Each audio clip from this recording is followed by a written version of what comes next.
All right, today we're grabbing the keys and hitting the incredible roads of Qatar. You know that feeling when you look at a foreign driving manual and your eyes just glaze over? Well, we're here to fix that. We're going to turn those dense, official rules into a simple, clear roadmap that anyone can use to get around this amazing country. I mean, just look at this skyline. Doha is absolutely a city built for the future. But here's the thing. To actually drive in that future, you need more than just a GPS. You've got to understand the unique rules and the whole rhythm of the road here. So let's dive right in. Okay, first things first. Before we can even dream about navigating those famous roundabouts or decoding road signs, we have to get you legally behind the wheel.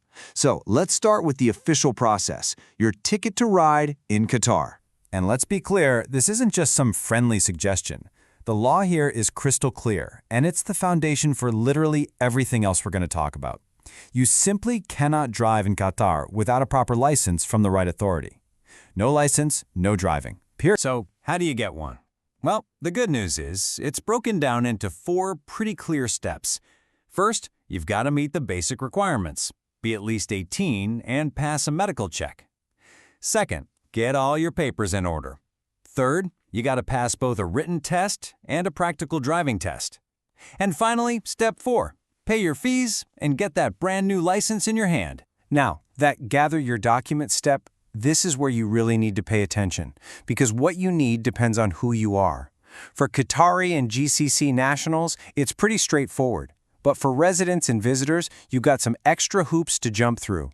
You'll need your passport, residence permit, and that all-important no objection letter from your sponsor. Getting this paperwork sorted out first will save you a ton of headaches. All right, you've got your license. Awesome.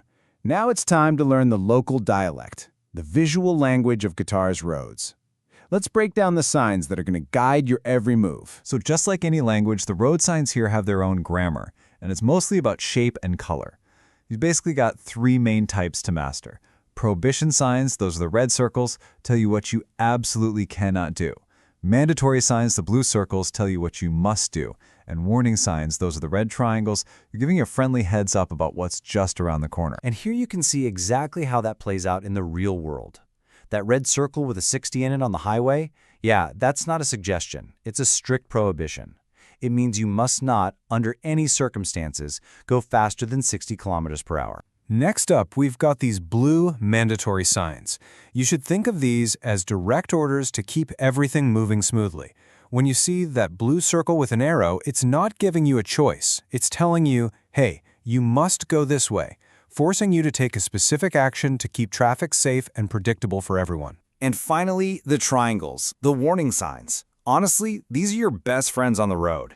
They're all about protecting you, giving you a heads up about potential risks. Whether it's telling you there's a pedestrian crossing or a speed bump ahead, these signs give you that crucial bit of time you need to react and drive defensively. Okay, so we have the license and we can read the signs. Now, let's talk about putting it all together to really master the specific driving environment you'll find in Qatar. We're talking everything from the climate to those infamous roundabouts. One of the first things you're going to notice is the sun. And I mean really notice it. The glare, especially around sunrise and sunset, can be genuinely blinding. Your defense is pretty simple, but it's vital. Slow down, pay extra close attention to the cars around you, and for goodness sake, wear sunglasses. That sun visor isn't just for decoration. It's a critical piece of safety gear. Now for a more unique challenge, the sandstorm.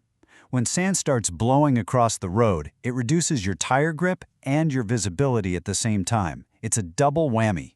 You have to react immediately. Slow way down, leave a much bigger space between you and the car in front, and get your low-beam headlights on so other people can see you. Sun, sand, okay, those are manageable. But there is one feature on Qatari roads that is absolutely notorious for confusing newcomers and even some people who've been driving for years. Yep, it's time. We have to talk about the roundabout. They might look like total chaos, but there is a very precise logic to them. Let's break down the formula for just a simple right turn. You approach in the right lane with your right signal on. Now here's the golden rule. You must give way to traffic that's already in the circle, coming from your left. Once it's clear, You go, keeping that signal on until you exit. It's kind of like a dance. Once you learn the steps, it actually flows beautifully. All right, we've covered getting the license, reading the signs, and handling the environment. Now let's shift gears and move from the world outside the car to the world inside it. Because being a truly safe driver also means you have to understand the machine you're in control of. This dashboard right here, it's so much more than just a bunch of pretty lights and dials. It's your car's communication system. It has this whole secret language it uses to tell you how it's feeling. And it is your job as the driver to know what it's trying to say, especially when it's screaming a warning at you. And some of those messages are incredibly urgent. Here are a few you can never, ever ignore. If that little oil can icon lights up, it means your engine's oil pressure is dangerously low. You need to turn the engine off immediately. See the little thermometer symbol? That means you're overheating. Stop driving, pull over, and shut it down right away. Ignoring these can literally destroy your car. And this all brings us to what is really the core philosophy of driving in Qatar. It's such a powerful idea. Safe driving isn't just about following rules to the letter. It's a mindset. It's about driving to prevent problems, and most importantly, giving way to other people to avoid a crash, even when you technically have the right of way. So, while every country has its own set of rules, the language of safety, awareness, prevention, respect, that's universal. And it leaves us with one last question for you.